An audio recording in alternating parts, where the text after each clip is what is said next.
Yo, what up, everyone? It's your boy Debo with Debo's Picks. I want to offer my picks for Monday Night Football as well as one NBA play, so let's get into it. Now, I'm not going to recap yesterday's plays simply because I want to relive that headache, but needless to say, the house made a ton of money yesterday, not just from us, but from the general public. So much so that they decided to throw out these random prop bets for Monday with Giannis points getting discounted and Godwin's receiving yards getting discounted. They're trying to lure you back in. And that's what they do. Honestly, I'm not about that Giannis prop bet simply because of the blowout potential. In fact, there are a majority of the games in the NBA have blowout potential. That's why I only have one prop bet that I'm going to mess with. And that's going to be Miles Turner. His first half points at 8.5 going over. Not even for the entire game because of the blowout potential going up against Golden State. Just like you got the Bucks going up against Orlando. Just like you got Atlanta going up against OKC. I just can't mess with that. The only decent game is the Boston and the Raptors game. That's about it. But I'm even staying away from that. So it's just going to be Miles Turner, first half points go over 8.5. As you can see, as I'm talking, the plays are popping up.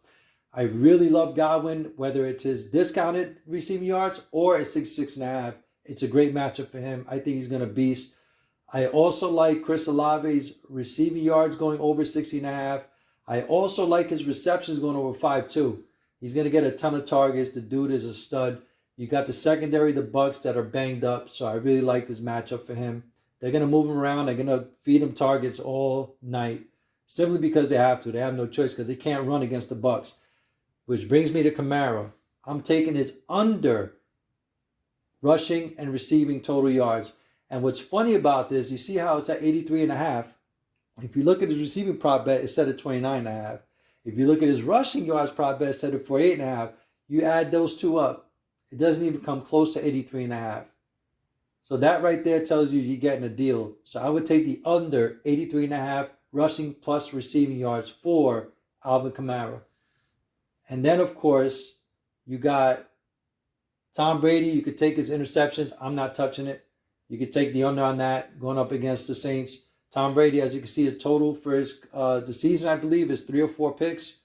And, he's just really good with the football. I mean, anything can happen. A receiver can drop a ball, bounce over his arm, and a defender could catch it. So it's a really volatile bet. That's why I'm going to fall back on it. But that's pretty much the plays that I have, as you see on the screen. So best of luck. I'll see you on the next one. Peace.